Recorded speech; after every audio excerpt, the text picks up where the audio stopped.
to What If I Say Yes. How are you today? Good, Lucia. Thank you for having me. So let's start with you telling the audience, who are you, Eric? Sure. So I'm Eric Schwartz. Probably best described kind of in my professional capacity. I'm the editorial director for Columbia University Press.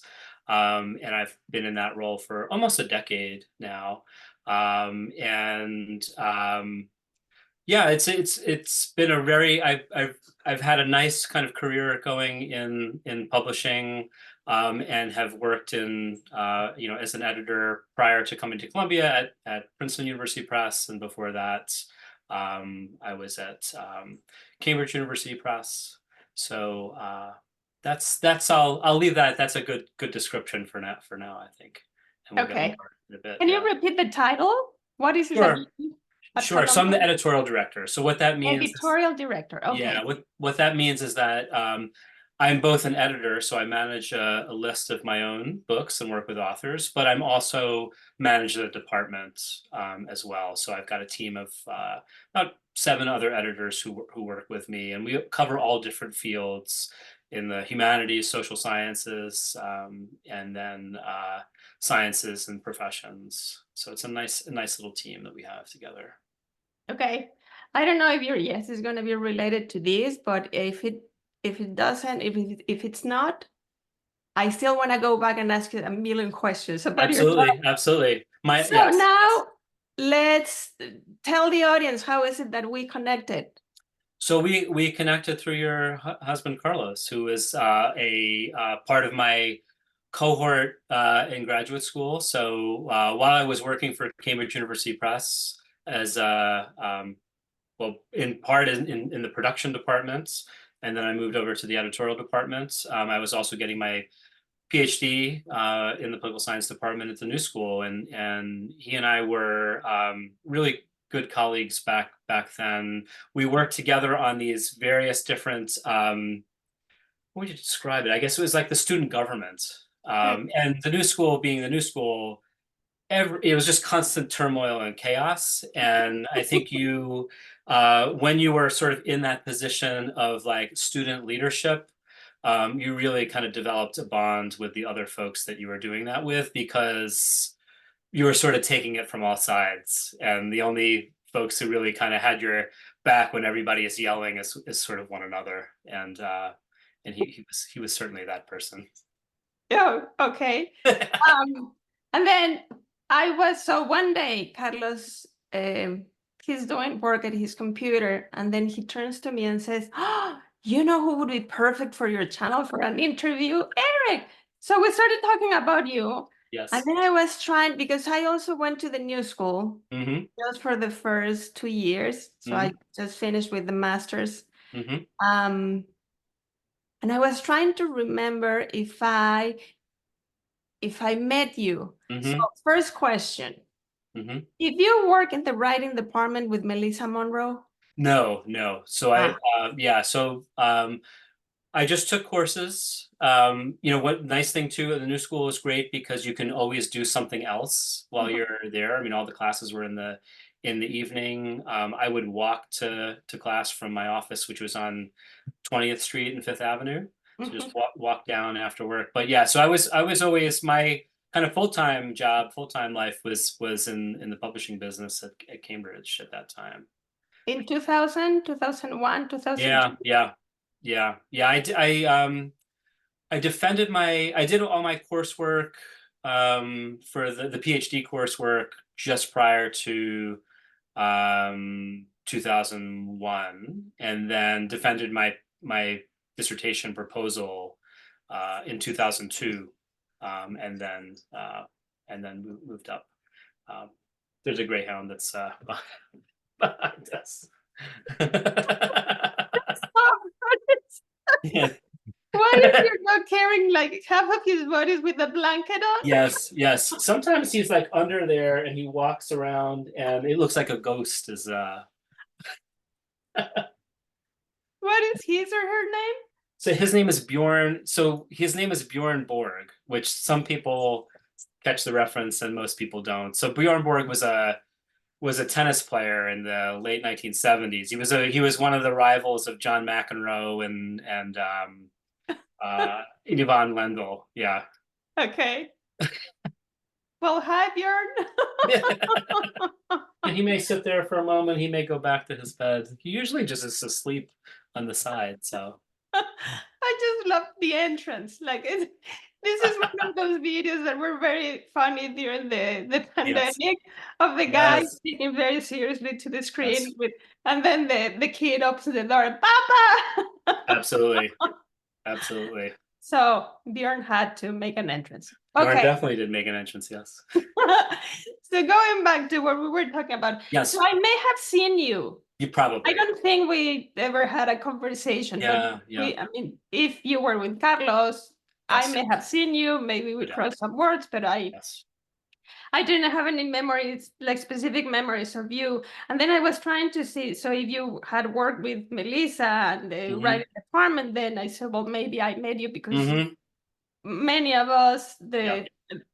in 2000 is when Mm-hmm. a large group of Mexicans arrived to the new school. Yes. And so we were sent to, I mean, we had enough, good enough English to survive. Uh-huh.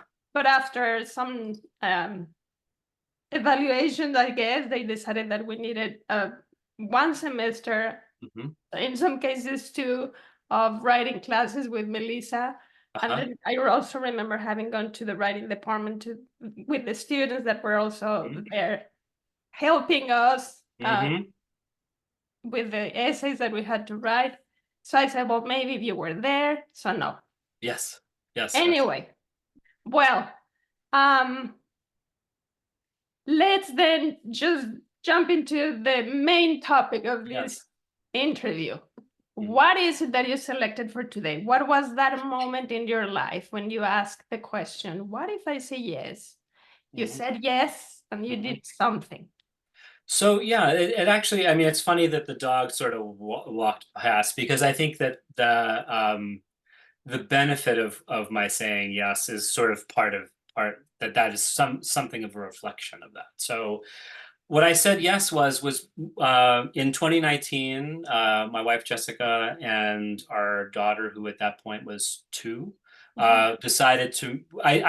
So she grew up in Connecticut, in Westport, Connecticut, and I was very happy in our home in South Orange, New Jersey, and she was eager to move to back to Connecticut, and I said yes. Let's move. I'm okay. Let's move here. And the reason why I say it kind of it's well, the quality of life became apparent later on. The biggest challenge that was in that moves in general are disruptive, but I knew that I needed to be in my office in Lincoln Center. You know, 9 o'clock in the morning, stay till 5 o'clock in the morning, so that my commute, which was very simple from South Orange, New Jersey, on the on the New Jersey Transit, which was, 30 minutes, at most, probably 45 minutes, was going to turn into an hour and a half each way. And it was just going to, I knew effectively I would leave before my daughter was awake. I would come home when she was kind of taking her bath. But I figured I would be able to I'd make a go of it. And Wait, you said from 9 a.m. to 5 p.m. yeah. I think you So, said 5 a.m. So I was oh, like, I'm oh sorry, my goodness, 5 this p.m. will work. Yes. No, that would be crazy. Okay. Yeah. So I'm sorry, from regular 9 to 5. But that was then adding on, an additional 2 hours each way of commuting time. And I really had always enjoyed, when I lived in New York City, I've always structured where I lived to be in relatively close proximity to where I was working. So to really cut down that commute time. So that was going to be a real real challenge. Yeah. But I knew for the, for the greater good of the family, it was going to be something that was really going to be positive. Mhm. My father-in-law, who is getting up in age, lives nearby here, so we wanted to move closer to be with him. My parents were also, they lived on Long Island, which is where I grew up, and they were kind of talking about making a move to Westchester. So everyone was sort of, the as being in the kind of position that we are in kind of middle age, you have the kids that you're minding, and then you have the parents that you're minding as well. And Mhm. so, Mhm. for the in the greater good, this was the right kind of move to make. Since Um, 2019? yeah, so we sold our house and moved in the end of the summer of 2019. And that Oh, timing, right, is very, 2021, 22, 23, almost, so 4 yeah, years and something. Okay. yeah.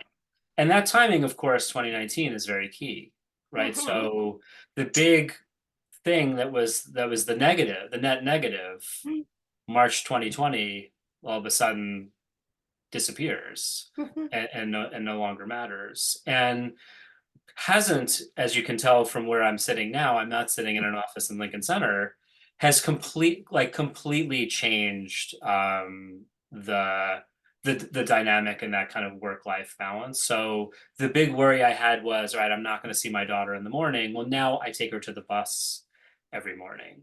I pick her up at the bus in the afternoon. I pick her up after activities at school. On Thursdays, I've been volunteering in the school library to help out with the Oh, kids and take books out of the library and get them checked out. And these are just things that were kind of unimaginable prior. But the lesson for us in publishing during the pandemic was that in order to work with authors who are outside of the office to read and evaluate manuscripts, you don't need to be sitting in expensive office space in mhm. Lincoln Center to do that. So now, do you think that that could have been possible without the pandemic?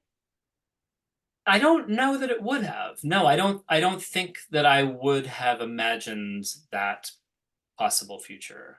No. It was a great decision, but you got the help of these two Yes. something years of disrupting everything and trying to Exactly. figure out how to continue being productive, but not in the all sense. Exactly. It's, yeah, that kind of there was this exogenous shock, but that it then really then forced you to reevaluate. So we also, as you were asking before about the editorial director. Mhm, So one of the benefits of being in that role is that you then kind of are instrumental in developing the processes and the systems. mhm, And it wasn't just myself who used that as an opportunity to say I don't need to be in that space. One of our editors who lived in Queens moved to Vermont to be closer to her sister.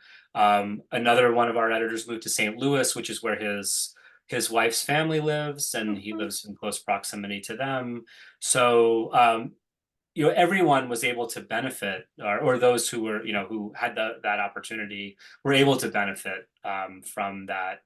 And then we just were able to then set up all of our internal systems in a mhm, way that did not prioritize people who were in the office space. mhm, And that was something too that we learned, I think, that before there always were people who were not who were remote. So mhm, we had an editor who lived all the way out in Long Island, which just seemed cruel to make her come in every day. There was somebody who lived in North Carolina, and you'd have these big meetings in the conference room where we're pitching projects to one another and such, and whoever was not in the room was on the phone, and they were sort of lost, and their voices were lost. Or mhm. you would have a situation where not everyone can fit around the conference room table, so the people who are the junior people sit to the back and the sides, and they don't really contribute in quite the same kind of way. And now that dynamic is much different because everybody is their own little rectangle on a screen.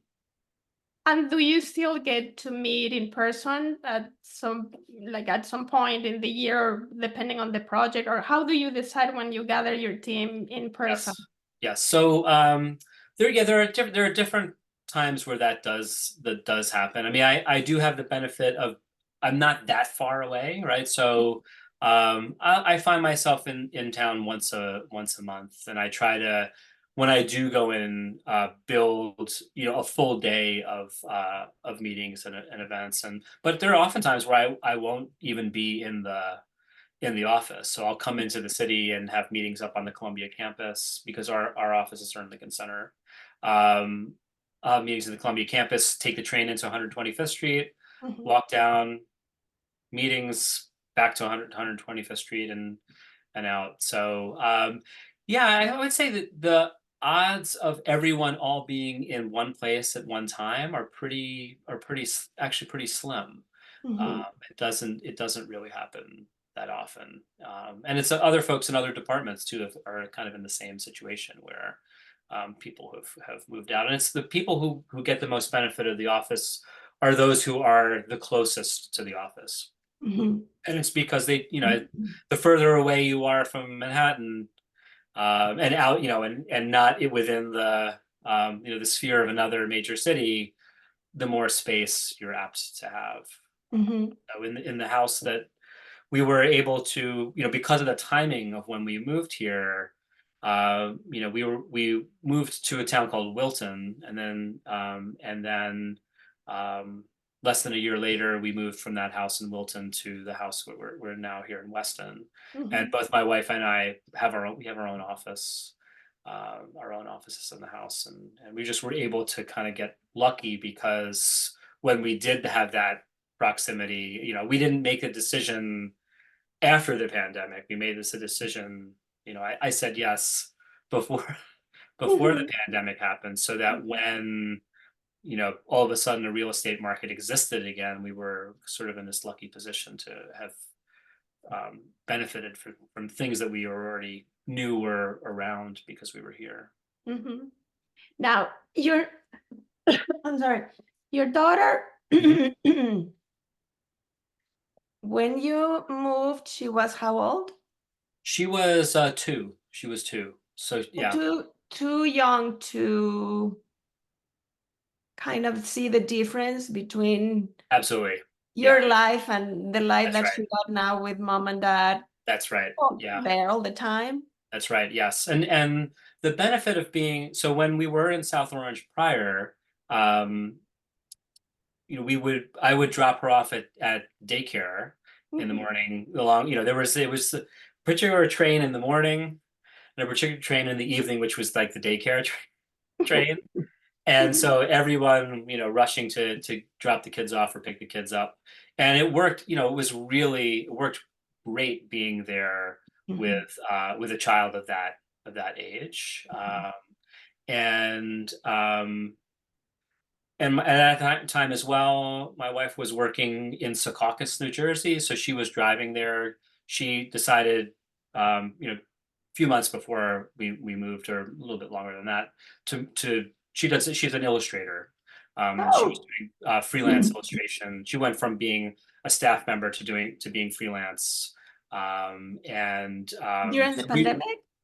no, this was prior. This was Ah, prior. okay. So there wasn't also that need when we both were commuting, Mhm. um, you know, being in that proximity in between where we were, nearby where we were both commuting to was really important. But when she went freelance, she was always going to be working from Mhm. home. Mhm. So there wasn't a need to be that close and to be where we were. But we did need to start thinking, all right, well, now we're going to be moving from like a real baby daycare to like what would effectively be like a preschool kind of program. Mhm. And that seemed like the right time to make that kind of jump as well. And so with this new life that you got to have, when did Bjorn come in? So he's been with us for gosh, he came to us in November of 2023 or 2022. So Okay. he's been with us for over a year. Mhm. I had a different a dog, Bingo, who was a Vizsla. He A was what? he made the move with us. A Vizsla. So they're a Hungarian pointer. Uh, Okay. and I got him when I lived in just outside of Princeton, New Jersey. Mhm. And those dogs require like a lot of space so that they can run. They have a tremendous amount of energy. Mhm. Greyhounds are really lazy. And he was a former racing dog. So Oh, yeah, so he's a rescue, with like a rescue racing dog. So what uh, happened to him? yeah, so he actually broke his back leg. He Ouch. never ran any races, so he's only 3. They start training them for racing when they're about 18 months old. And within that first few months of his race training, he broke his leg, and they sent him out. How? Um, How did he yeah, break his leg? running. But how? I mean, what? Yeah, I mean, so yeah, Does so move all the time. So what about the running was so hard that he that's a good break his question. leg? Yeah. So greyhounds are they're incredibly fast. So they're the fastest dogs, and Mhm. they're bred to run on tracks. There are very few greyhound racing tracks left. There are 2, I believe, in West Virginia. Mhm. So that's where he was. Mhm. And greyhounds are very fragile. So their legs are very thin. They're running in, there's maybe a dozen dogs who they're let out of these Okay. cages all at once, and they are chasing a metal rabbit around the Mhm. track, Mhm. and they run into each other, they run over each other, they trip over themselves. And I'm not entirely sure what exactly happened to him, but um, it was one of those things. And broke his leg. They had to he's got 4 screws in his leg, and Ouch. yeah. Mhm.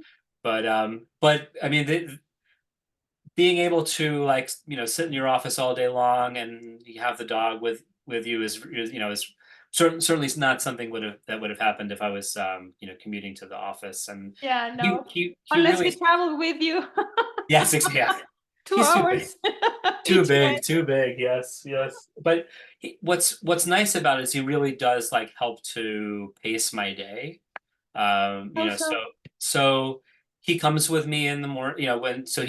He and I both take Frankie to the bus in the morning, and we take her a little walk. Just before we had our call was his sort of more late morning walk.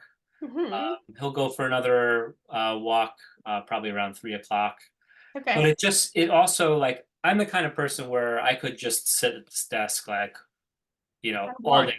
day long, and just like, and he will get up and tell me, all right, it's time to get a move. And it's really nice kind of having that. In an office space, you will have that by just people coming in or out, but this is a more kind of productive way of doing that. Yeah. Bjorn is Yeah. reminding you that there are Yes. times when you should rest, when there are times you should Exactly. work, there are times when you Yes. should move. Yes. Yes. They're very good at regulating that. How Absolutely. how old is he now? He's 3. He's 3. He's 3. Yeah. Yeah. So usually, if he was on the younger side so oftentimes with these rescue racing greyhounds, they will, they'll run for 2 years, they'll run for 3 years. So oftentimes when you adopt them, uh, they're 3 years old, they're 4 years old, and when they are at the track, they live in crates. They Oh. have very limited interaction with. I mean, I have interaction with the handlers, but they're with other dogs all the time. But they don't. There's lots of things that they just don't know how to do that are kind of normal things for pets. Mhm. So they don't stairs. They don't know how to do. They don't know how to go upstairs. So when he Mhm. first arrived here, he was kind of, he wasn't really certain with the stairs, and we had to put some carpet treads on the steps just to make it so he didn't slip down them. Oh. There's stories about, they don't know glass, so they'll just like walk into a window. Um, Oh. they're also just like really reticent and spooked. So they're not used to people like they're not used to be treating like a pet, like where they're working dogs. Or like a cow, right? Mhm. You wouldn't expect a cow to like lay on the couch with its legs up in the air and want to get scratched in the stomach. Um, and it took him about, I would say, I don't know, maybe like a year and a quarter for him to really like get completely comfortable. When he would sit on the couch, if you would touch him, he would sort of make a little growly kind of sound that he was uncomfortable with Like, people what is this? touching. Why Yeah, are you what are you touching me? touching me? Yeah, exactly. And now, Personal boundaries, please. yes, Uh-huh. exactly. And it just is all of a sudden there, and it's often the case with these dogs, and some never really get like lose some of that reticence because you just don't know how they were treated uh, Mhm. prior to their arrival. But for a lot of them, they just sort of all of a sudden people talk about it just like a switch Mhm. turns, and then all of a sudden they're just like, oh, this is all of a sudden like behaving like a pet dog Mhm. instead of like this strange alien working animal that lives in my house. Like a visitor. A small I, horse.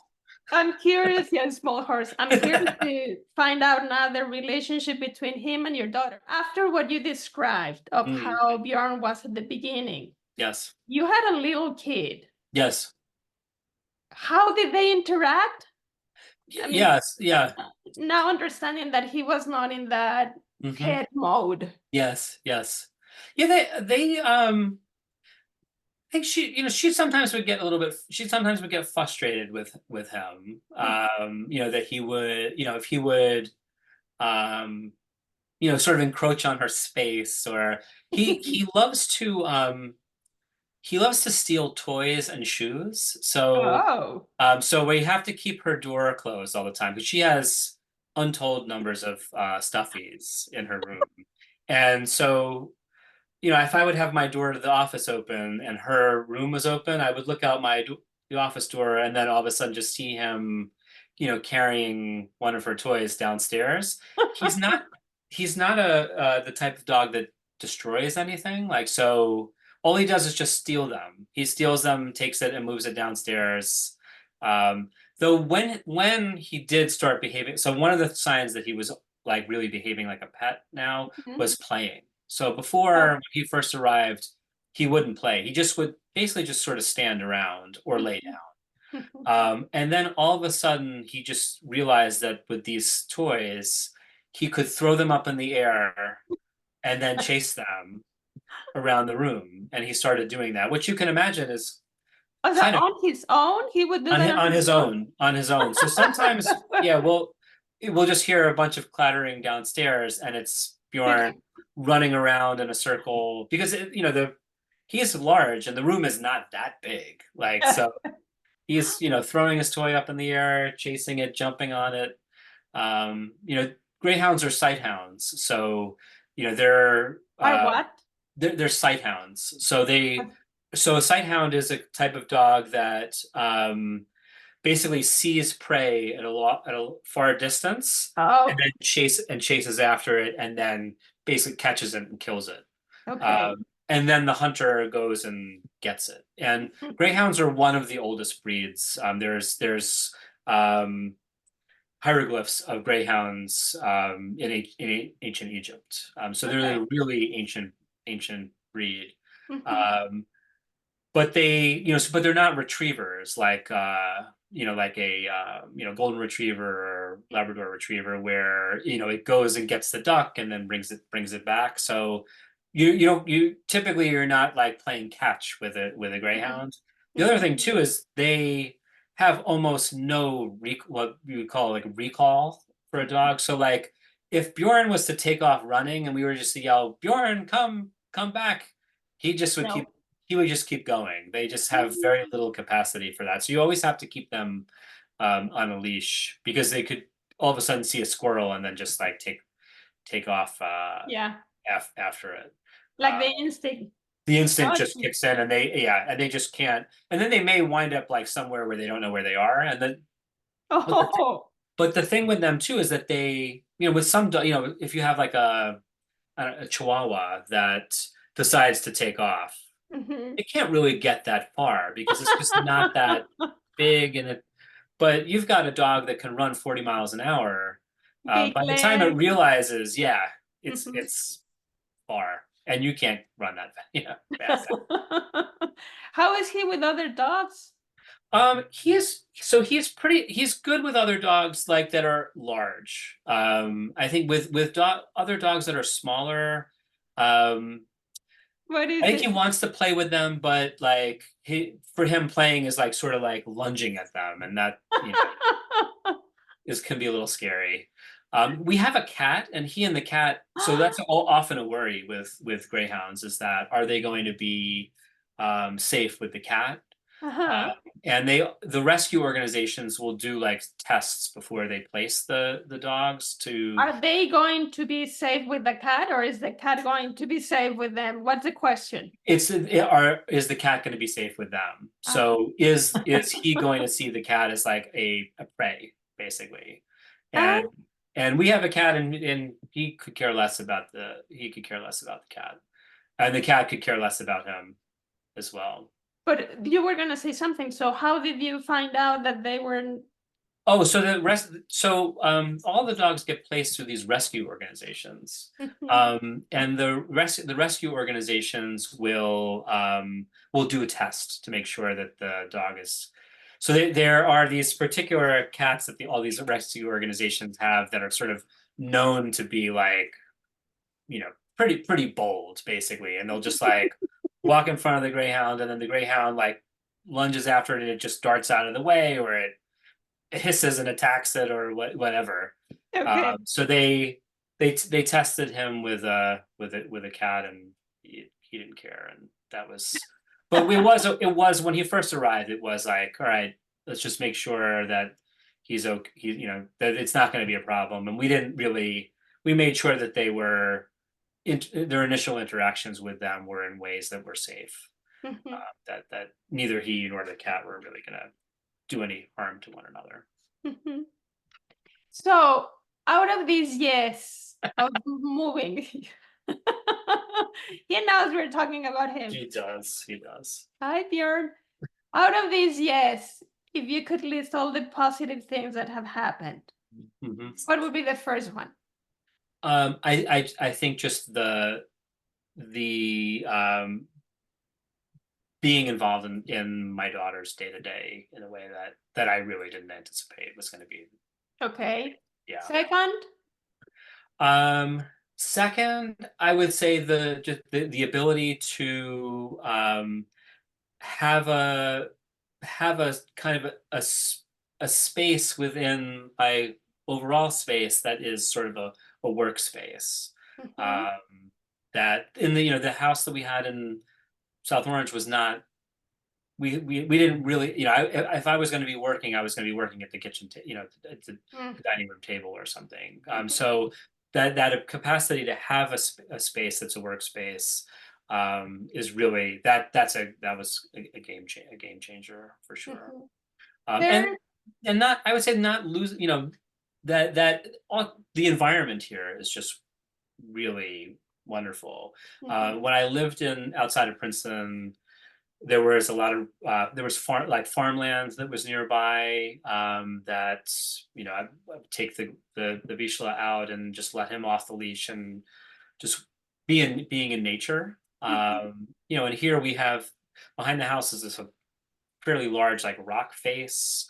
There are streams everywhere. Mm. Connecticut is a very interesting kind of terrain because Mhm. it was part of the terminal moraine base. So basically, in the ice age, when the ice uh, glaciers receded, it Mhm. just dropped a lot of rock. And Mhm. Connecticut is basically like the recipient of a lot of this like junk rock. And so as a result, the terrain here is very hilly, very rocky. Mhm. It also never was really. It was lots of very small farms. They grew onions here. Like if you, I mean, what people say joke about is that the number one crop in Connecticut is rocks. If you dig a hole, you're going to eventually hit rocks. Mhm. So as a result, they were never like large. There's no cornfields or What potato is it farms. about onions that are good for that kind of That's a good question. They rain? just I don't they must be very like close to the surface. Mm. I don't know. That's a very good question. Mhm. I'll have to that's now I've got to look that up. Okay. But as a result, then there aren't these like large kind of housing developments. All like the house that we live in here was built in 1890. Uh, Wow. uh, and it was near this old wire. It's near this old wire mill. So Mhm. chicken wire. It was a factory that for 100+ years made chicken wire. Chicken wire is what? Wires to keep the chickens Yes, in the pen. contained? Yes, yes, Okay. yeah. Mm-hmm. And that's you know long since been closed down, or closed since the mid 20th century. Um, So you don't have houses next to each We don't other. have houses right on top of each other. There are no, all the houses are a little bit different than one another. They all have this weird, unique kind of history, and then they're all fairly spaced out Mhm. from one another. Mhm. So you just kind of have that sense of space and nature, and it's really and when it rained very heavily the past couple of days, so all of the streams are really high, and the water is rushing through them, and 2 days later they'll all be dry. Every day when you go outside, and the dog makes me go out and do that, you're having a different kind of experience. Right now all of the crocuses have come up, so all the Mhm. little purple flowers, or I Mhm. think they're called snowdrops, the little white flowers that Mhm. are the kind of first, yes, exactly, that are the Mhm. first in the spring, and Mhm. you can start to see the daffodils are coming up, and just in South Orange where we lived was a pre-war suburb, built in the 1920s, and Mhm. um, it was a sort of planned. It was a planned town that was built with the incoming, train line, uh, Mhm. and you just don't have that here. And it's a different. You have your experience with nature and the world is a little bit different. It's nice, and I wasn't entirely expecting that, and Mhm. it's nice. Sounds lovely. Yeah, it's Now, close. at your daughter's school, so you mentioned you volunteer at the Yes. in the library. Yes, yes. Yeah, so I've been doing this once a week on Thursdays, and now my kind of shift has ended, but I've been subbing. It's, when and it's just, yeah, going for an hour. There are two classes, so it's her class for 20 minutes, and then there's a kindergarten class for 20 minutes. What do And you do? I work I'm behind the desk. Mhm. All the kids have their little library card, so I Mhm. scan the library card, see how many books they have out, and how many they're allowed to take. You can't have, you can take out as many as two books, but if you have more than two that are out already, then you can only take one. Mhm. So I tell them how many books they can take out, and then once they pick their books, scan them out, and Does your then daughter like having you there or seeing you there? oh, she loves it. Yeah, yeah. Yeah. It's and she has this wonderful first grade teacher, Miss Merrifield, who one of the things that and they call the classes in her school are all referred to by the last name of their teacher. So her class is referred to as the Merrifields.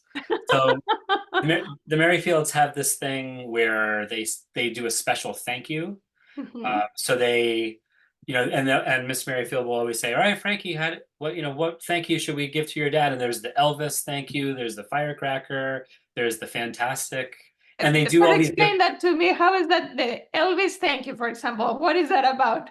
So they basically they say, "All right, well, pick up your guitar and strum your guitar," and then you say, "Thank you, thank you, thank you very much." So So she cute. gets to pick the thank you. Yeah. Uh-huh. You're welcome, class. So she's still at the age when she doesn't get embarrassed by No, having no. her Yeah. dad around. Yes. Yeah, she's only 6. So yeah. Yeah, Enjoy this I time. yes, yes. Yes. And that that too, I mean, I've been fortunate too in this kind of, this time with kids goes so quickly and they Mhm, change so quickly, and mhm, to you know have this opportunity. I mean, as an older parent, one who didn't necessarily know that I was, I didn't necessarily expect that I was going to be a parent. That no, you have that knowledge and understanding that, like, mhm. yeah, this is pretty unique and special that I have this opportunity. Yep. I forgot to ask you, what happened to your first dog? The first one you Oh, mentioned. he had cancer and died. Yeah, yeah, yeah. But he was Oh, 11. He was 11, so he he wasn't had a a young good he wasn't life. a young dog. He had a good life, and yeah. But he lived with me particularly when he was really young. When I lived in Hopewell, New Jersey, outside of Princeton, when I was working at Princeton University Press. Um, that environment was perfect for that kind of dog, where like Mhm. he would I would take him out to these huge fields, and he would chase deer. He would just be off, but you could just yell his name and he would come back to you like instantaneously. Oh, And that's just, wow. yeah. And that's just the type of breed. They're gun dogs. So basically, like, you have a hunter who like shoots a bird, and then the dog like points at the bird, and then you Points like with yeah, the like with their leg up, and yeah, uh-huh. yeah, exactly. Yeah. And then we'll go in, and you can then go get the bird, or the dog could bring the bird back. I wouldn't do any I wouldn't he wasn't trained to do any of that kind of stuff. But it just meant that I knew that I could let him off the leash, and he could go run off, chase a deer or do whatever, and be right back He without. would know how to come back, Yes. Yep. whether you call him or not. Exactly. Yeah. He would Mhm. he would be right there. Okay. Before jumping to the no part, Yes. um, at your daughter's school, Hmm. I mean, they're not at the age when they have smartphones. I'm hoping. No, no, no, no, no. Okay. So, because I was going to ask you, with all this technology around the Mhm. kids, do you still see them being interested in books? Oh, that's a great Like question. physical books? Yes, yes. I mean, they love them, and it's interesting to see. I would say that the kids are, there are certain series, and this, of course, the age, like the Mo Willems Elephant and Piggy series, like not a Oh. shift goes past without at least one or two kids taking out Elephant and Piggy books. Hmm. There are all these kind of like graphic novels of like, all like Star Wars, Lego, Minecraft, like all these kinds of Barbie and things like that. There's a whole section of those books. So there's definitely a cohort of kids who is interested in that. There's like the nonfiction kids, like the kids who are like taking out books about trucks and trains, and there's also the animal books. Uh-huh. They're the kids who are taking out animal books, and a mix. They're not. It's not the same people always doing the same thing. But I've done it enough times where you definitely see what the patterns are. Hmm. But yeah, they're at that level where they're learning to read on their own, Hmm. and it's that real kind of sense of discovery. They're really getting that sense of discovery, Hmm. uh, and Do they come to you for suggestions, or have you given suggestions to any of them? no, no, they're incredibly self-motivated. Some of it too is probably the exposure that they're getting both at home in terms of the books that they're interested in at home, or exposure that they're getting in the classroom. So, Hmm. they have, in the first grade level in our school district, they have what they call their book buddy bag. So every day, they basically bring home another book, and they're supposed to read their book buddy book, and that's like their homework. Why So why body? Do they read A with someone buddy, else? like your book friend, like your book buddy. Yeah. Ah, okay. Yeah. So and so that's their like book for the day. And so sometimes they're taking things out that are related to the books that they have in their classroom. Mhm. But it's really nice.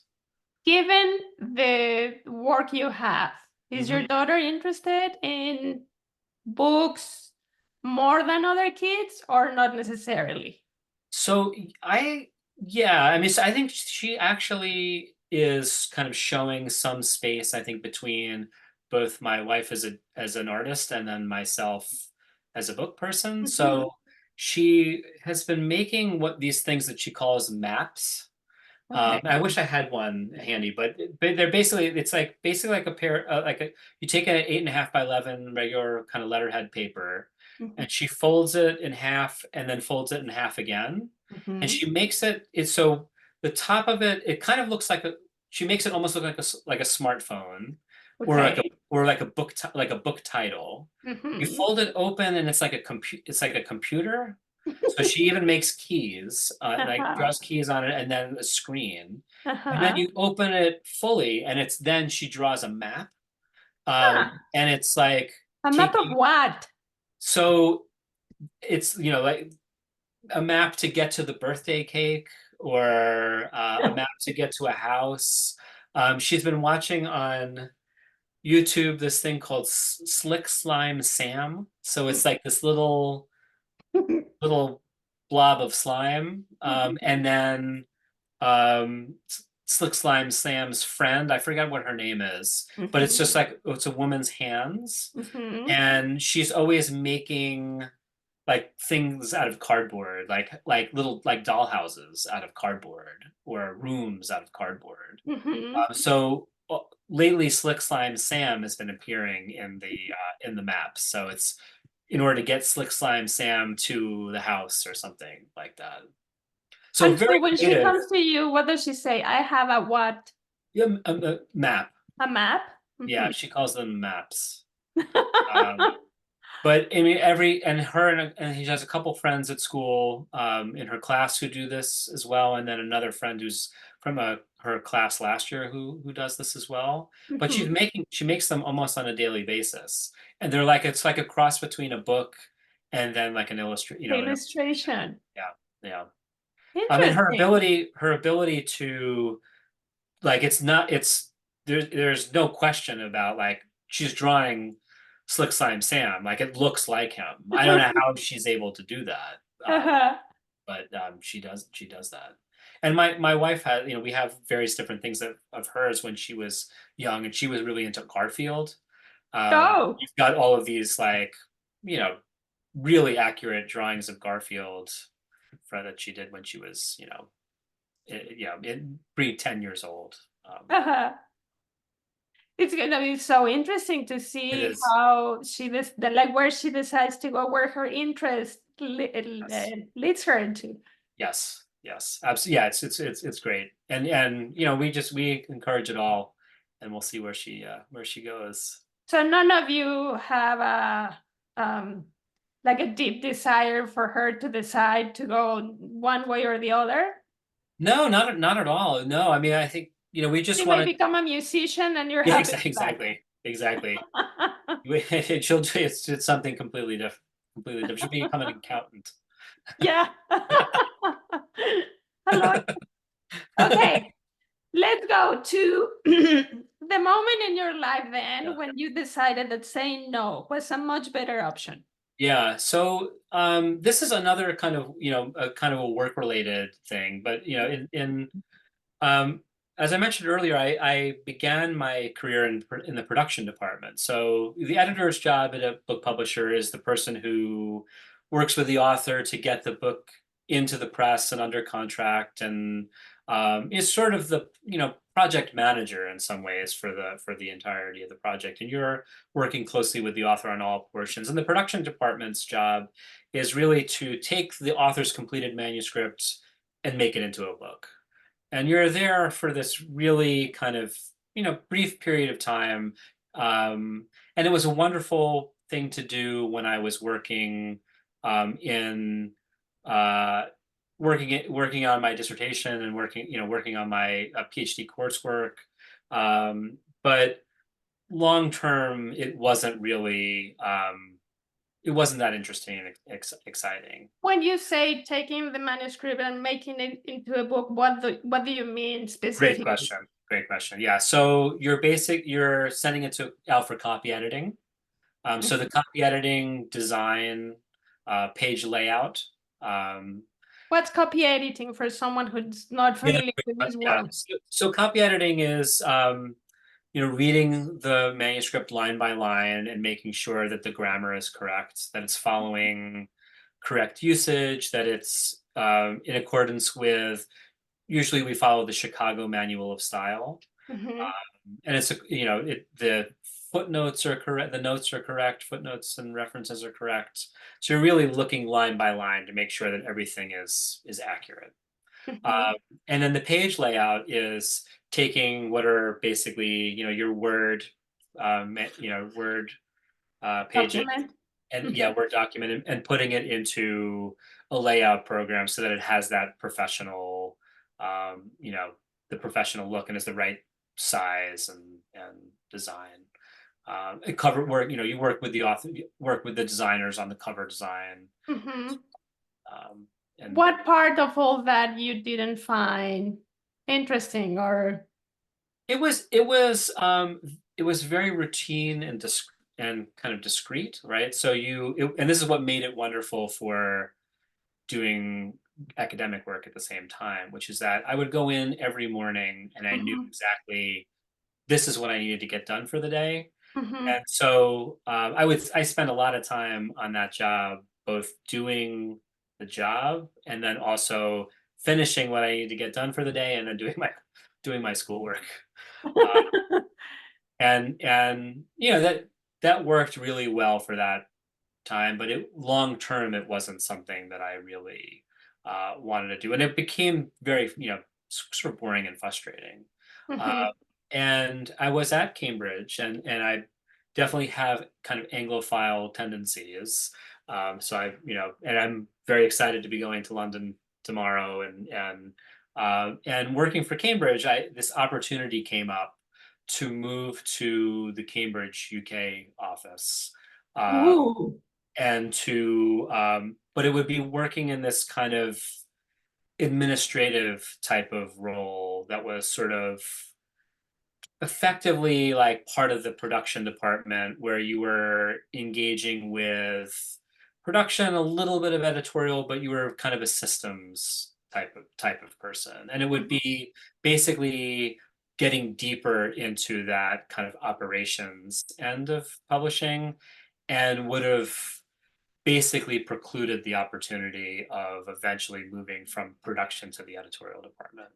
And as enticing as that opportunity was, I said, no, I think this is that would be a decision that would be really appealing for a short period of time, but then would probably, it might get me further stuck in that mode. And then also I don't have any family who lives in the UK office. I certainly, who lived in Cambridge. I certainly had lots of colleagues who I knew who were there, but it would have been a very major kind of move to a foreign country. So when that opportunity came, you weren't married or had a kid? I was in a previous marriage. We didn't have kids. Oh. Kids were not really going to be an option. We didn't have a dog. We had a small cat. We didn't have a dog. Like it definitely, it was totally doable. Mhm. It was a totally doable. So there was Right. really nothing. The real thing that what was the cause that was no was basically like I'm gonna probably get myself deeper into this part of this Job that business you were not in love with. that I was not in love with. So Yeah, it was the right place, it was the right moment, it was a great opportunity, but it was not what you envisioned yourself doing exactly. for the next 20 years. That's exactly, yes. Yeah, very well put. Yeah.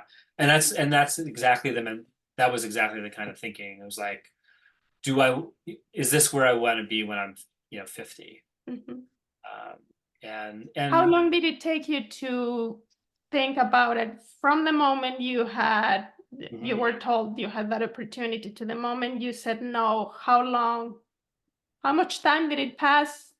And how was that process of you figuring it out?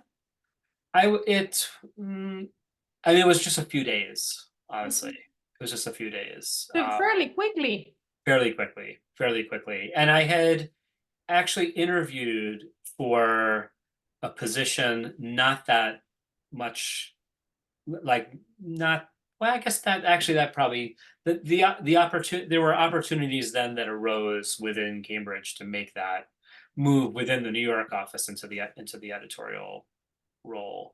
Mhm. I had tried, following that, turning that down, I tried for another opportunity in the New York office that didn't work out. Then in the end, I'm pleased didn't, because that would have taken me into a different kind of editorial type position. So Mhm. I definitely got, saying no, then having someone tell me no, Mhm. um, really kind of then led to, uh, you know, definitely something I would not have necessarily expected if we saw one another, back then in 2000, and you would have said, what is the dream scenario for you? This scenario that I'm in exceeds that by a lot. Wow. I'm very happy for you. Thank you, That's thank you. great. That's great. Can you imagine getting to this age and then quickly, no, not quickly, deeply regretting? I mean, it can happen and Yeah, yeah, also part of life, but yeah, it yeah. must be so hard to find out 20 years later that, oh, actually, this is not where my heart Yes, that's was. right. This is not what I That's wanted to right. do. That's right. Yeah, that's so many decisions are like that, where Mhm. um you don't, if you don't think through the enough through the steps, right? What are the possibilities as I get further out from here? You Mhm. all of a sudden find yourself sort of within this path that is can be difficult to extricate yourself from. Mhm. So since then, Mhm. how many times have you been able to go to the UK, either uh for pleasure or for work? Lots. Yeah. So there's a London Book Fair every spring. So I went to the London Book Fair. Actually, I guess I went to the London Book Fair for the first time last year. Mhm. Um, and then going again this weekend. But then in 2019, so Columbia University Press has this arrangement with really a company that we co-own with Princeton University Press and University of California Press, called the University Press Group. Hmm. And there's a board meeting. Now the board meeting is structured to coincide with the um, the book fair, Mhm. and so I go to it at then. But in 2019, I went to the one in December, Mhm. and it's a great opportunity. So London is a great place to go to as well, because there are so many good um, universities in London that have really like outwardly facing um, potential authors. Mhm. So What do you the mean Oxford, outwardly facing? What does that mean? yeah. So meaning like thinking not just about the UK as their audience, Oh. but thinking about the rest of the world as Mhm. their audience. And Oxford and Cambridge both have these very enormous university presses of their own, Mhm. and those systems in the college systems are less like the American university system. Mhm. And the London School of Economics, or King's College London, or University College London are more like the American Mm. universities, in the sense of people, writing and publishing books for their fields, it's just a different kind of approach. They also, particularly London School of Economics, they hire a lot of American PhDs. Hmm. So you have, so part of what I'm doing in the coming week is having meetings with faculty who are past authors or potential authors, to kind of see if we can get some books into the system. But there's one person who I'm going to meet with. We published her first book. Her PhD is from UC Berkeley, but LSE is where she got a job. There's no reason, to my knowledge, that she's has any intentions of ever leaving that job. And I'm super curious. Once you have the meeting, yeah, like tell me, what do you do? What are the questions you pose, or how do you run a meeting like that? yeah. So, one of the with someone that you don't know, in the so often what I'll do before I'm going to take a trip like this is I'll look at the web page for a department. So the books I work on are primarily sociology books. So I'll look at the sociology department. Right, who do I recognize, or who, assuming I haven't met with folks before, or well, I'll send them an email and say, I'll be in town for this day. Do you want me to just make the connection or talk about any projects you're working on? And you'd be surprised how often that leads then to, oh yeah, that's great. Come on over. Sometimes it's actually to they do want to talk about something that, oh yeah, I've actually been working on this proposal. Would you be interested in it? Other times it's like, I had this idea. What do you think about this idea? Sometimes just to tell me about what they're working on. So, has anybody said no to you when you reach out? Like, well, no, I'm not interested in. Yeah. So, Yes. so prior to when I was at Princeton, I worked on sociology and cognitive science, but I primarily focused on neuroscience, authors who are in neuroscience departments or psychology departments. And those folks, so most of the time, people who don't want to meet with you just ignore your inquiry. But I often would get from the neuroscience people like, why would anybody want to write a book? Or I would have meetings with people who agreed to meet, and then I would get into the meeting and they say, why would anybody want to write a book? And I'm like, that's a fair question. In certain fields, right, in the humanities and social sciences, it really is sort of the currency of how you communicate with your colleagues and communicate your ideas to the rest of the world. But in the sciences, it's really all about, journal articles. The journals. Okay. Yeah. Okay. What scientists can do, though, which I think that they often don't think about their work, or scientists will have one book in them, and that one book is often the aggregation of what all of their other work is about. So all of these articles you've been publishing the memory of this particular slug, right? Like, what is the larger argument about memory? And this is kind of a reference to Eric Kandel, a Nobel Prize winning Columbia neuroscientist. And he was able to then write books about memory, and how memory works. And this is the case with scientists. There's always this issue with levels. So you can work at this very, how close are you to the cellular level, or the level of the organ, or the higher up you get in the levels, the more speculative you can be, and the easier it is, I think, to communicate to a wider audience. That's why there's so many books in neuroscience about consciousness. It's an interesting question. What is consciousness? But it's also a question that no one could reasonably answer. We have no idea the answer. So at the journal article level, the level of the experiment, you can be much more factually accurate and less speculative. Okay, so then going back to the process, you research them, you send them an email, you contact them and say, well, I'm going to be there. Yes. Let's meet if you're interested. They say yes, and then. Yeah, and then we just so what are you working on? Just tell me a little bit about your work. That's really the best in. Academics, for the most part, are kind of deeply in their own ideas, and rarely do they have anybody who says to them, what are you working on? Mhm. Please explain to me what it is that what's your project? Mhm. And in a way that is very kind of open and interested. Mhm. Uh, I, I'm not a colleague in the sense that I'm not there to then present some alternative view or critique what they're saying. Like I'm there really as a potential supporter and advocate of their work, and it provides this really interesting kind of sets up this really interesting relational dynamic where it's a good way to kind of get that kind of relationship started, which should be all about your editor is your champion. Mhm.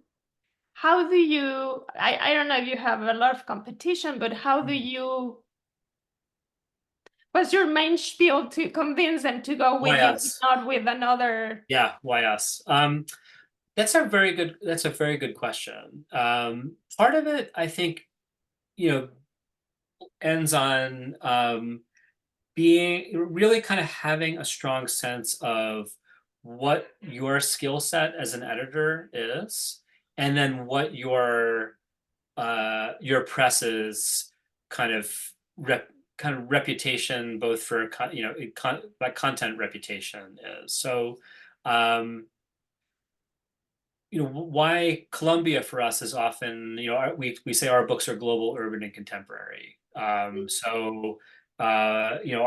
books kind of reflect Columbia University. We're this kind of dynamic, times chaotic institution within the city of New York, Mhm. and our list reflects that kind of dynamism.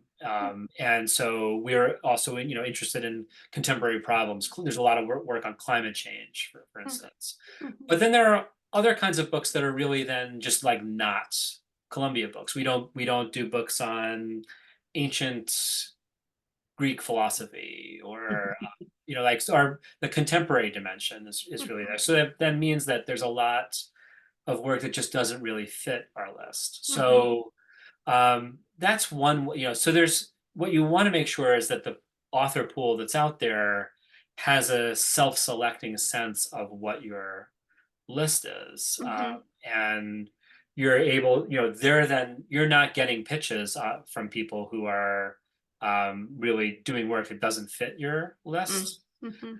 And then you're not also encouraging people who are not ultimately not going to be a good fit for your list. So that's one dimension, like kind of on the organizational level. And on the Mhm. individual level too, is just knowing, all right, what as an editor do you bring to the table? Mhm. So I think that's for me, it's like that having that academic background is really helpful because I'm able to talk through with authors about the ideas and the Mhm. connections of that idea to the kind of historical development of the field Mhm. in a way that somebody who doesn't necessarily have that same kind of training Mhm. will have.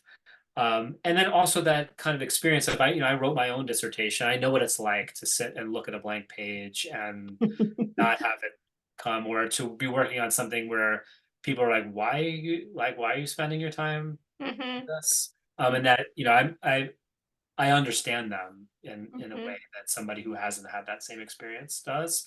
But I also know that like I'm not a great like line editor. Like I'm not the kind of person like if you're as an author want somebody who you're gonna turn in like a manuscript that's like 80% of the way there and your editor is gonna clean it up for you and Mhm. then I'm not that person. We You have tell them that. Yes, exactly. Yeah. Mhm. Like here's what I'm good at. If Mhm. you're looking for somebody who is going to do something other than that, like I'm not your That's guy. not me. Mhm. Yeah, yeah. So and it takes you a little bit of time being around to be able to learn that. Mhm. Learn what you're good at, learn what you're not good at, and then be comfortable also in saying, hey, like I'd love to work with you, but I'm not the right person for you. Or have people say to you, I'd rather work with this person. I'd rather work with I'd rather work with Princeton on this book. Mhm. And not take that personally. And I've plenty of times in competitive situations, I've lost books to other people. Plenty of times I've gained them, and it's just part of what it is. And there are people who I have incredibly friendly relationships with, where our relationship basically began with me declining their revised dissertation project. Really? Yeah, yeah. And it's just, you're just around long enough, and it's yeah, the relation in the end, the relationships and the contribution to the field, that we're all kind of part of, matters more than anything else.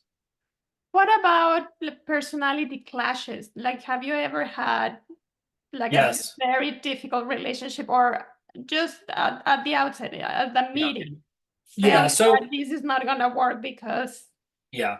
Yeah.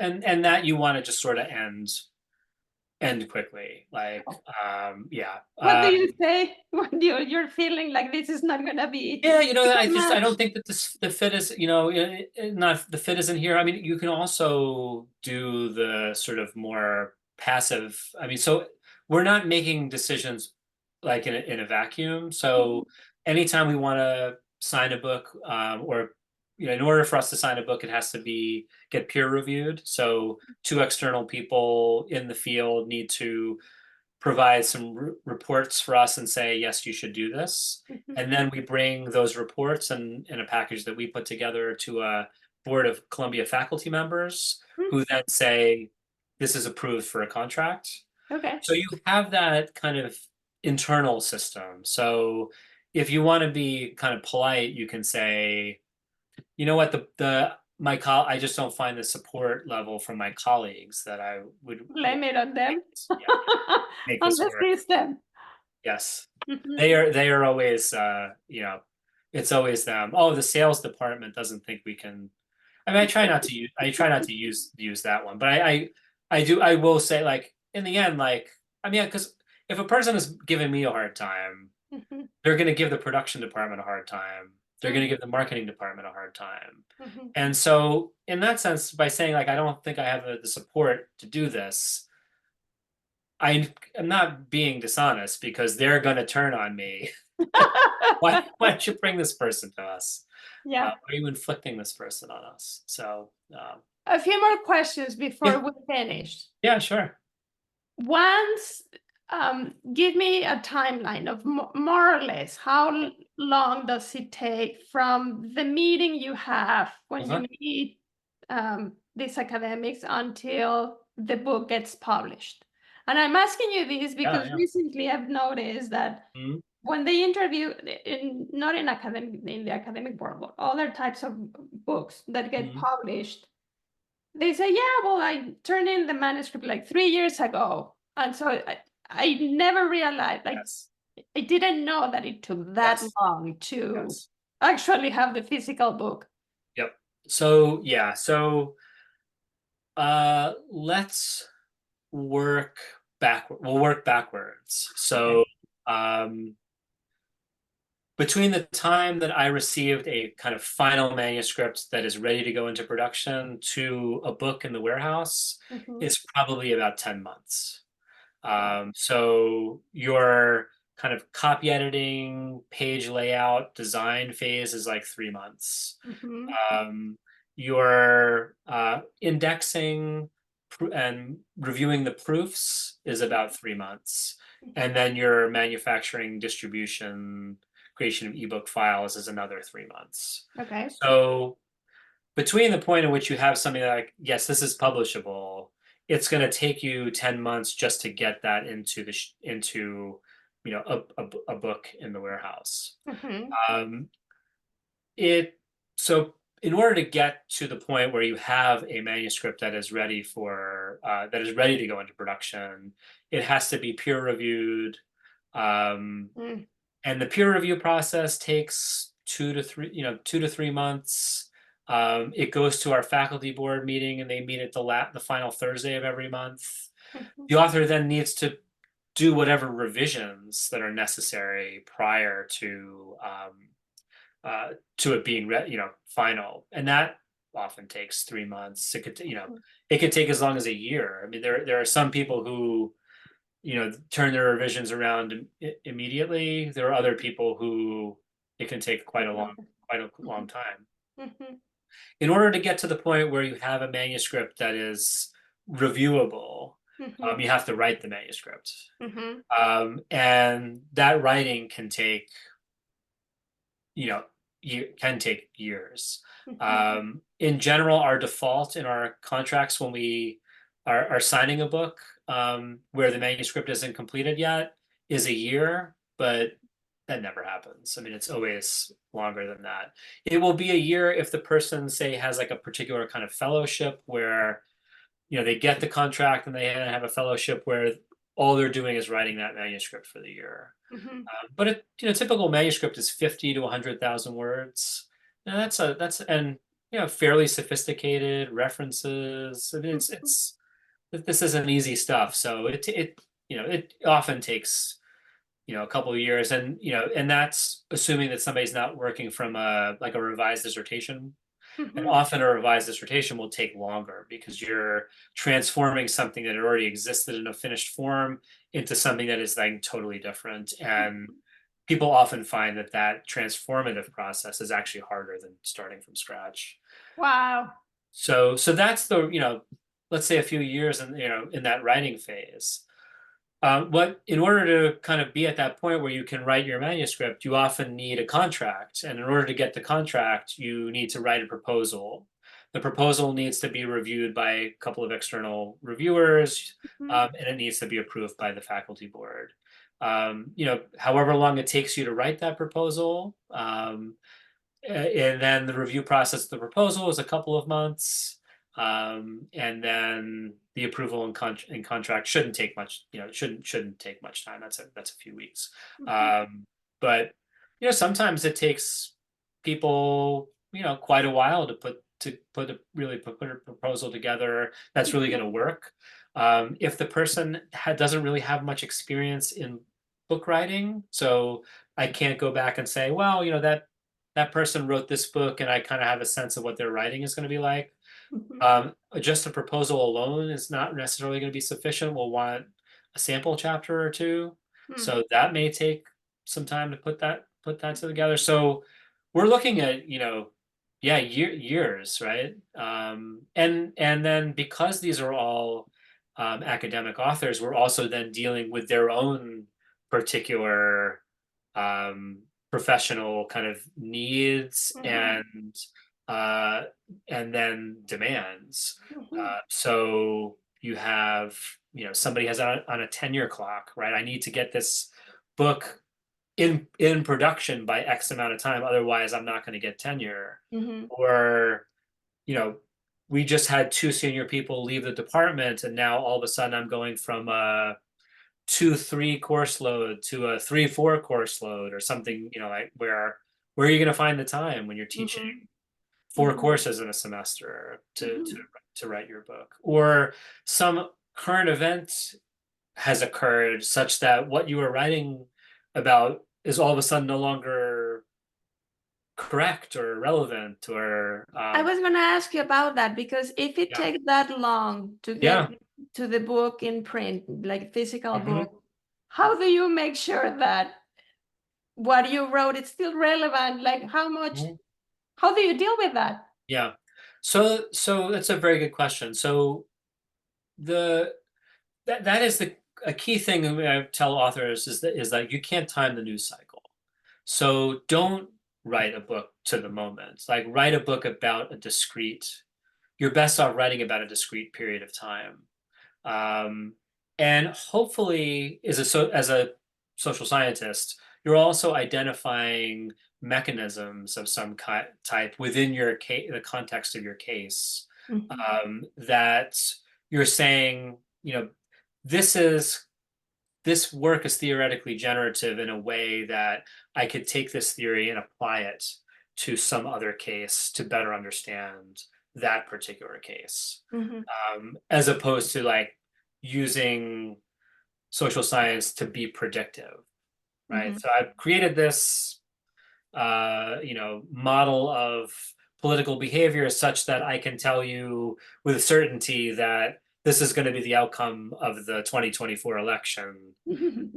And then, the book publishes and the election has happened, or you get it wrong, right?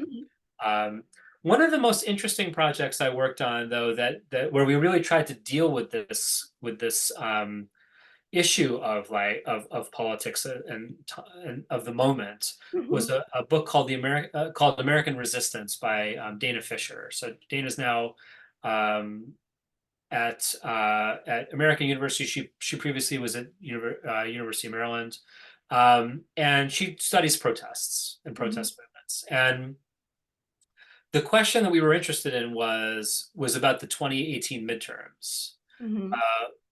How were the protest movements that arose in 2016 with Trump's election going to have an effect on the 2018 midterms? So was all this mass mobilization, the Women's March, and things like that going to actually have an impact? And so she effectively wrote this book in real time on a blog. This was the kind of idea that we cooked up. Like, write the chapters of the book. What are the different kinds of resistance, and then what aspects of that resistance were going to have an impact on the 2016 election? And so she wrote this book like as events were unfolding, and she did a lot of she would go to the Women's March and do surveys and ask people, what's your voting, are you going to go out and vote? And then the 2018 midterm elections happen. She's already kind of written this book and gathered the data, and it was effectively then we used that book then to help, like that manuscript that was in development, to then explain this is this is the kind of resistance that works, and why. And she really focused on the kind of coming together of these organizations that were able to gather lots of contact information and get people motivated to vote. And that's that book then was basically post-public, when it was published, was about the 2018 midterms. And the mechanism kind of identified was these mass protest movements had an effect of energizing people who were not otherwise participants in. These weren't people who were going out and protesting the Iraq War. These were people who were motivated for different kinds of reasons. And so that was really interesting, but it had a very clear terminus, right? The punchline was, and there was this blue wave in the 2018 election that was made possible by this mobilization, and we don't know what's going to happen for 2020, right? And so that was a kind of really interesting and creative way of dealing with that kind of problem. But you definitely have identified like that's a real issue, particularly for social science, for people who do politics. And given that the way you define what you do, or this yes, editorial house does, no, it's not editorial. Is it a house? Yeah, the publishing house, yeah. Publishing house does is you're interested in current events. Yes, exactly. Yeah. So that's also, but that's the challenge within your mission. Absolutely. Yeah. And yeah, so that's the key, I think, there is just to have a discrete end point in that book that is that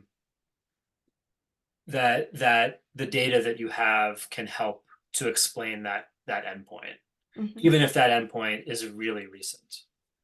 So this will always be a meaningful book about that midterm election, and that midterm election was always, was and is going to be important, whatever, regardless of what the outcome of the 2020 election was, regardless of the outcome of the midterms that followed, and then the presidential election to come. Very nice. Final question before we go. Yes. When you were 10 years old, did you picture anything of what you're living right now in your life, the life you have right now? That is a very good question. Um, I don't think so. I don't think so. No? I don't know. I didn't know what that was going to be. I mean, I think the definitely like a transformative thing for me. So this is just a little bit older than 10. Okay. Was I was an exchange student to Sweden when Ooh. I was in sixth grade. So that would be what, like 12? I think like 12. Um, but still, 11. still You young. were young. Yeah.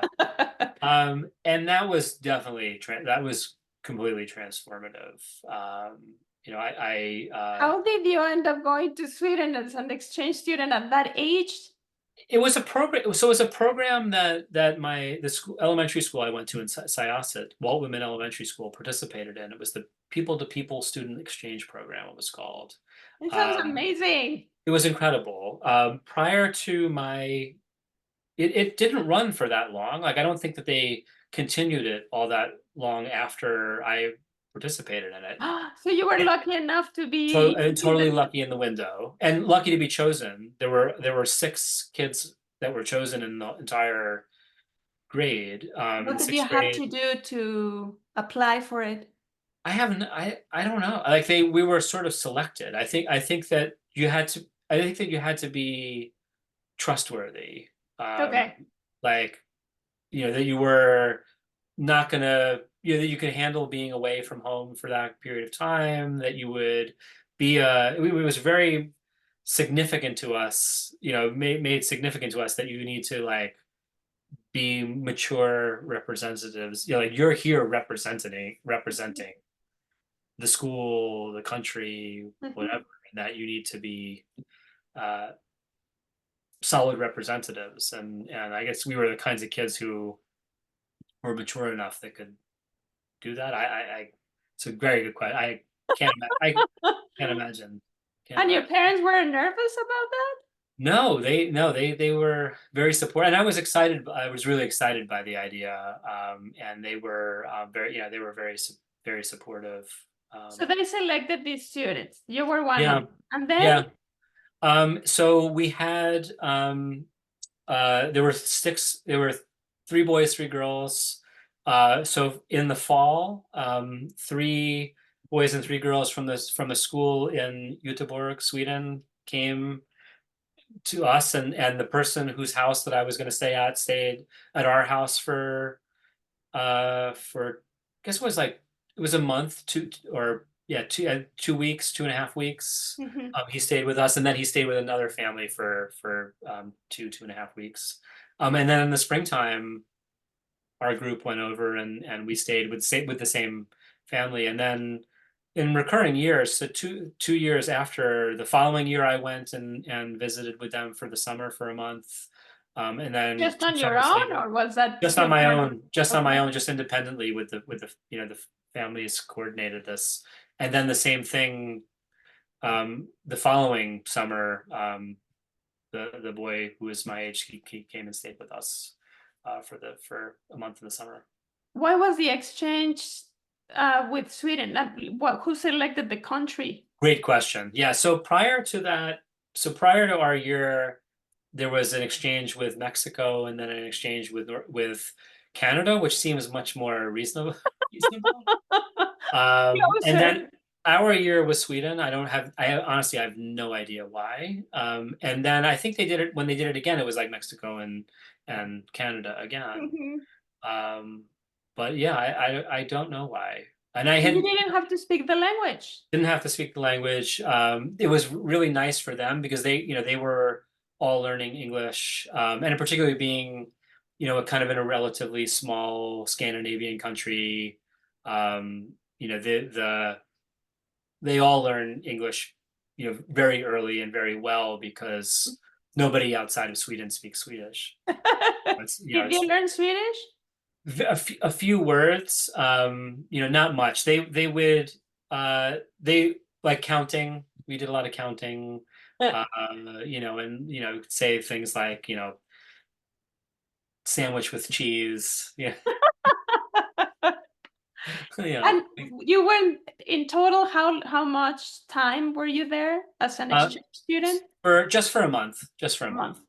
Yeah, yeah. And so you were saying that that experience, what did that It give you just or change? How did it just this change you? sense of what the world like.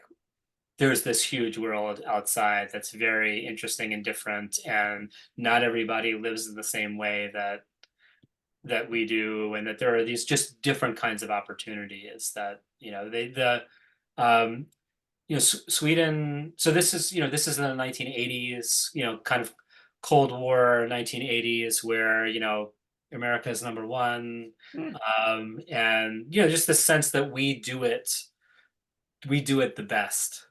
And to go to Sweden, which is the time, is really a socialist country, social democracy. The family, everybody lives in the apartment building, these very central kind of apartment complexes. They have these fantastic playgrounds. The kids the parents are both working, and the kids you walk yourself to school, like you come home from school and the entire school is then at the playgrounds because you all live in the same apartment complex, and there's no adult supervision, and you're coming up with all these games to play with together. And just that, yeah, just what the there are all these other possibilities, and that all kinds of other ways to live one's life. And it was really fantastic. And this was at a place that I didn't really know existed before. And when you grow up in the suburbs of New York, you're also always like the city is always this kind of draw, and and that there it doesn't have to be the suburbs or the city. It could be this other alternative altogether. So now, if you think of that time and how it opened your mind to Hmm. new possibilities and the job you're doing right Yeah. now, what are the similarities? That you're always looking for the new, right? And that and yeah, the new ideas, the new books. What is the thing that's going to surprise me?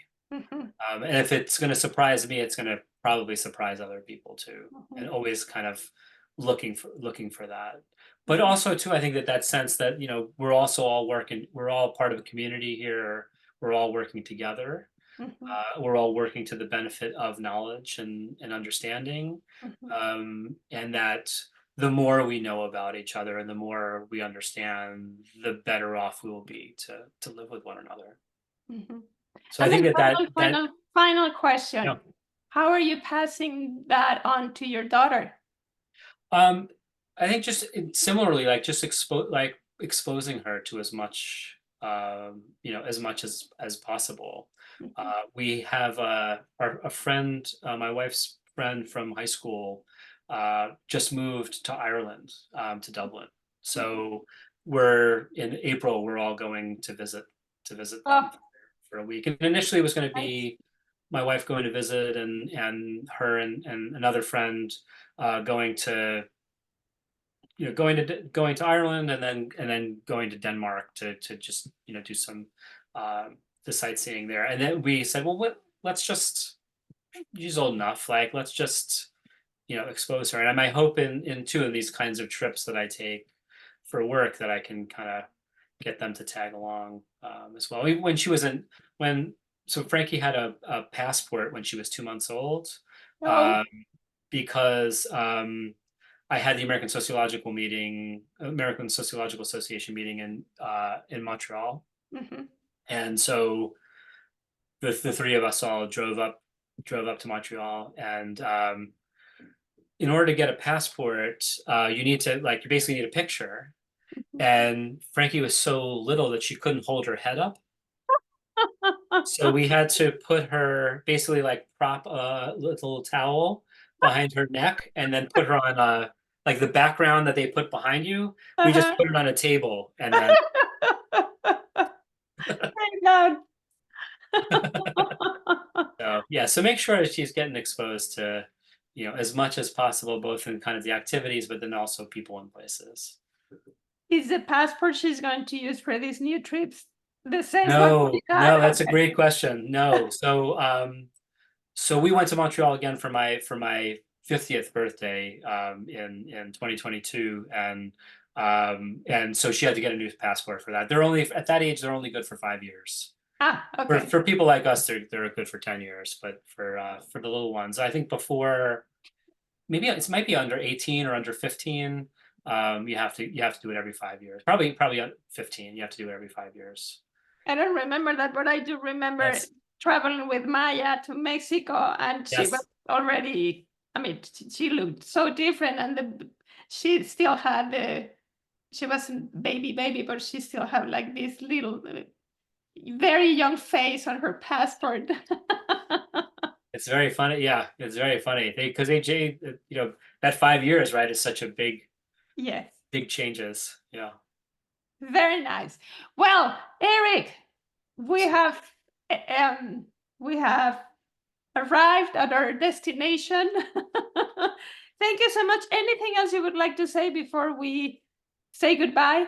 No, just thank you so much for having me and letting me talk like this. It was really really nice, and I mean you're wonderful at this kind of conversation, and it was so fun to just sort of meander like a greyhound in an office. And he's now passed out on the floor. It's wonderful to be able to kind of just stream of consciousness, think this kind of way with these little touch points in between. So thank you for Thank you so much. Thank you so much for having said yes. that. You're welcome. Coming to What If I Say Yes? I really enjoyed our conversation. I was happy and honored enough to meet Björn and get to know your wife and Frankie, your daughter, a little bit more.